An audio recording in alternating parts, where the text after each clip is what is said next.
In the days when the judges ruled, there was a famine in the land. So a man from Bethlehem in Judah, together with his wife and 2 sons. Good morning. Hello. How are you this morning? I'm so happy to be here with you today. My name is Naomi, and I come from a small town called Bethlehem.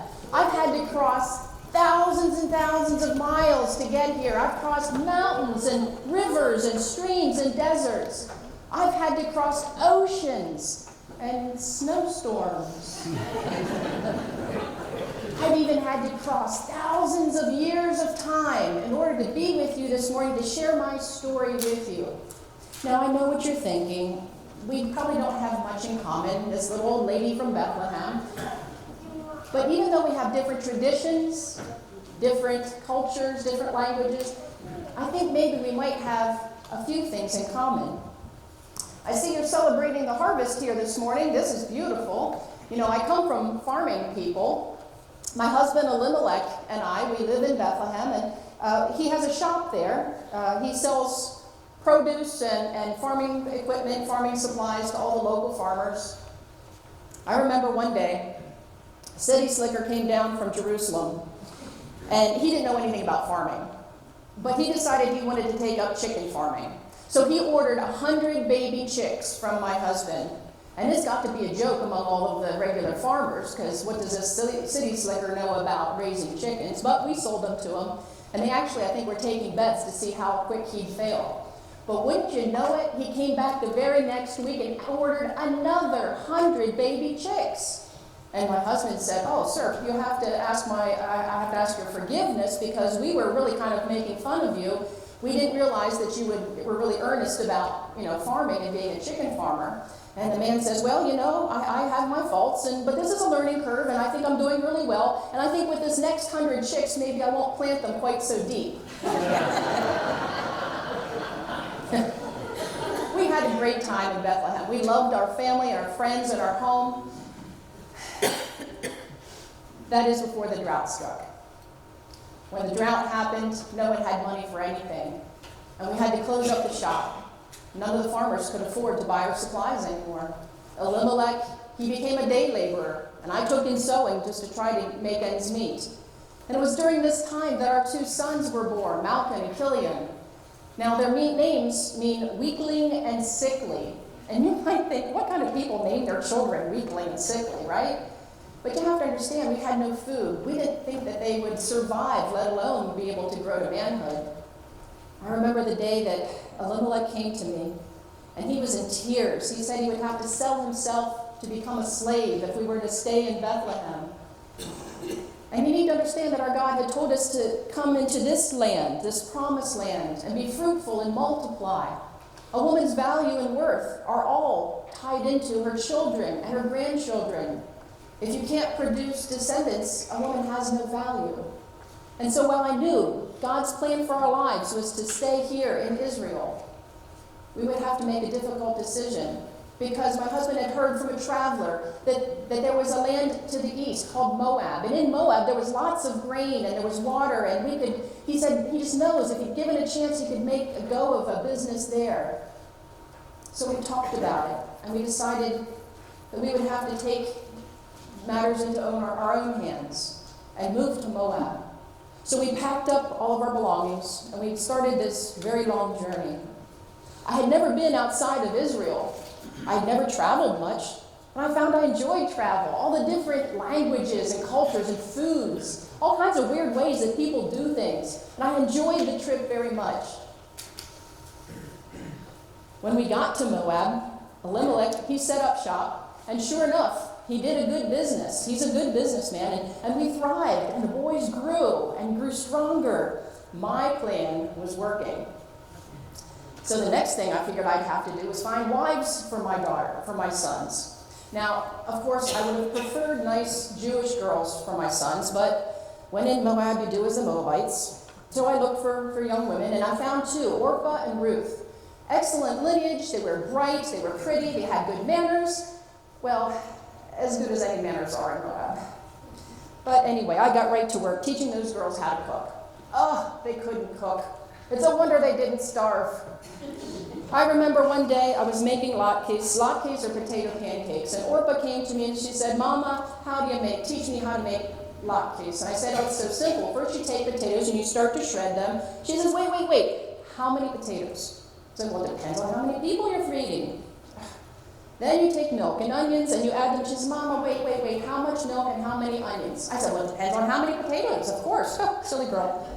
Anyway, I taught them to cook, keeping foods kosher, the dairy and the meats dishes separate. I taught them how to make foods for the holy days and the festivals. I told them about the stories of our God and about how our God had led us from slavery in Egypt and freed us and rescued us and redeemed us and brought us to the promised land. I taught them to light the Sabbath candles. Wow. I never taught them how to do that, though. That's interesting. But I did teach them the things that I did know. And as we went on, I began to do what was most important, of course, and that was to make room for the many grandchildren that I knew would be coming someday. And then disaster struck. Elimelech, my husband, became ill and died. I was devastated. He was my strength. He was my companion. He was my source of hope. I mourned him in a traditional Hebrew way, following our rituals, preparing his body for burial.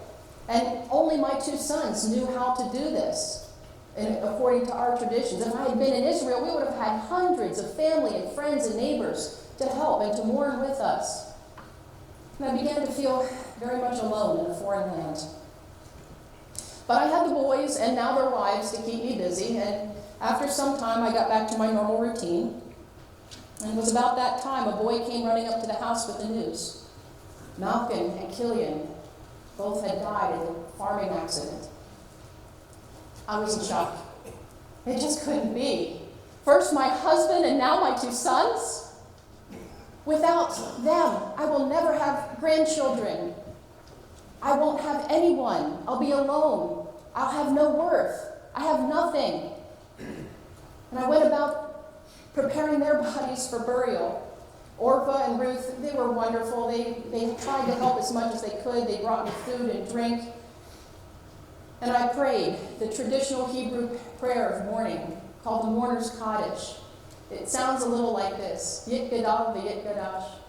Osei Shalom b'Ramav, Hu Ya'asei Shalom Aleinu v'Yal Kol Yisrael. That last part, it talks about peace, that you're asking the Lord to give you peace in the land of Israel. But I'm not in Israel. What was I doing all the way out here in Moab? I have no income, I have no family, I have nothing. And I lifted my hands to God and pleaded for mercy. And then something inside of me just kind of snapped.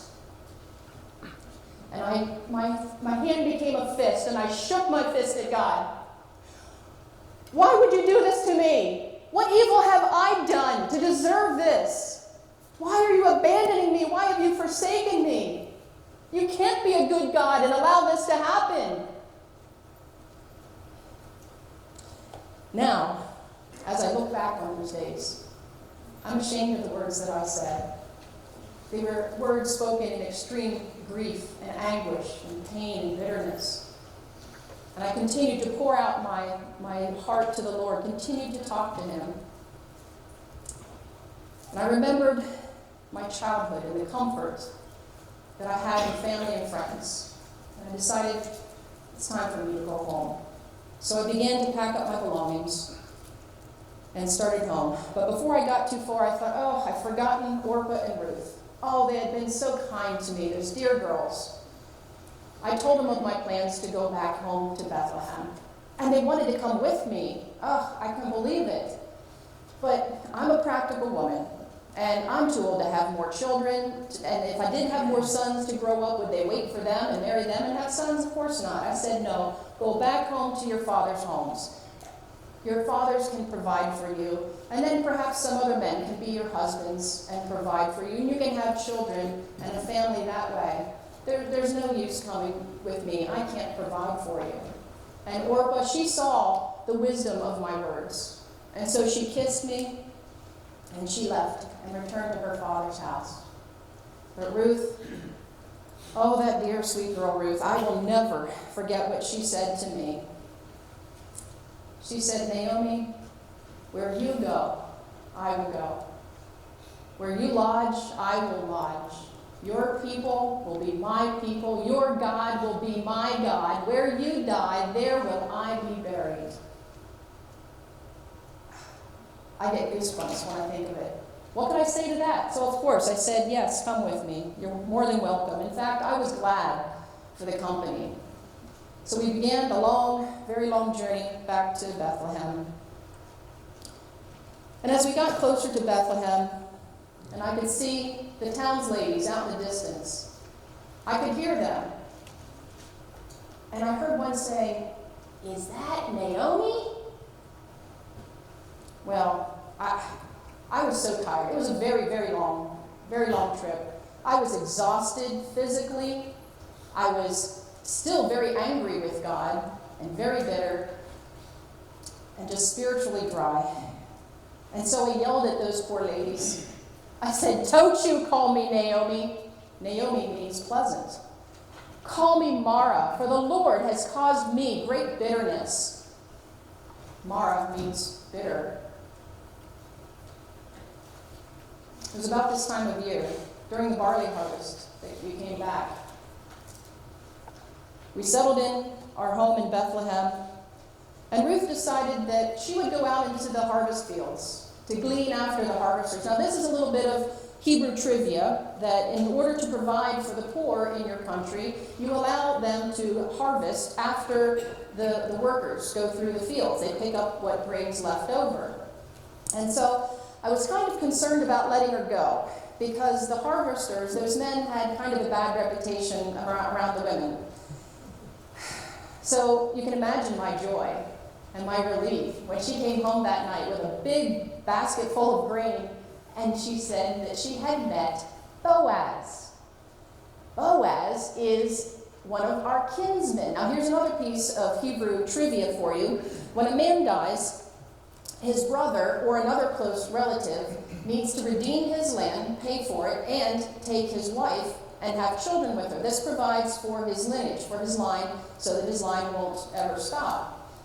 And so the wheels started turning.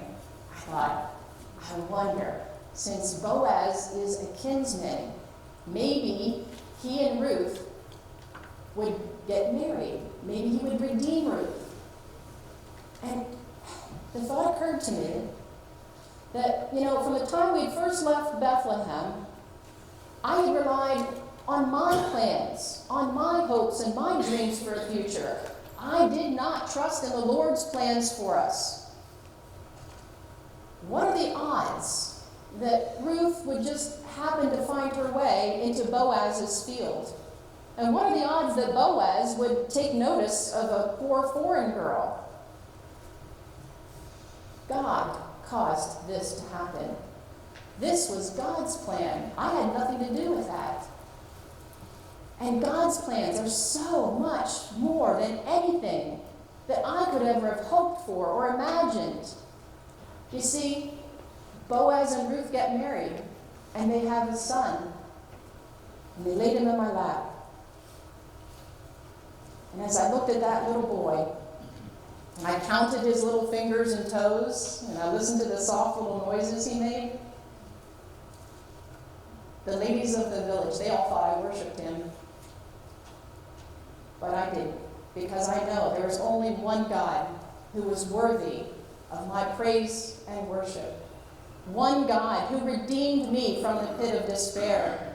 One God who provided for me even when I wasn't being obedient. One God who provided for me and my family. You see, this little child, Obed, he grew up, and he had a son named Jesse. And Jesse, he grew up and had many sons. The youngest son was called David, King David, the best king in all of Israel.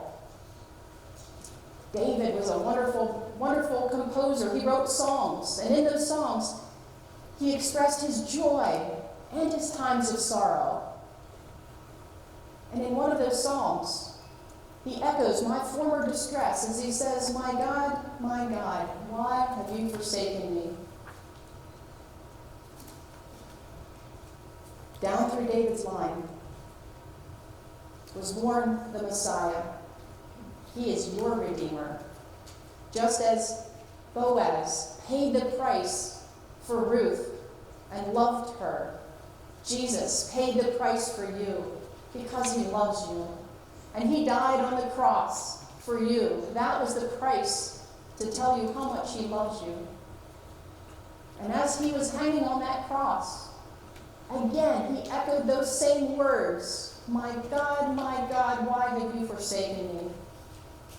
Even Jesus Christ felt those same things. I'm wondering, have you ever felt that way?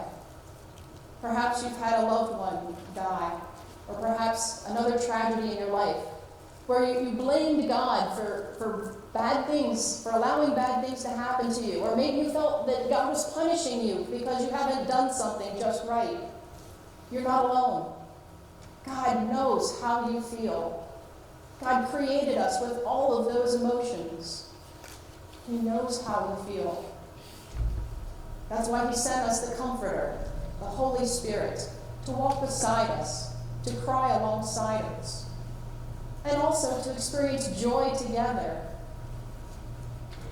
You know, this week, as you celebrate Thanksgiving, remember to thank God for what he has provided for you. God is the Lord of the harvest. But don't forget that the Lord also provides for your emotional and your spiritual needs as well. It's soon time for me to get back to Bethlehem. But as I head down my path, my prayer for you is that you would lean on the Lord, and that you would trust him, that you would trust him to provide for you. Because we need to lean on the Lord and not our own understanding. And in all of our ways, we acknowledge him, we give him praise. Amen.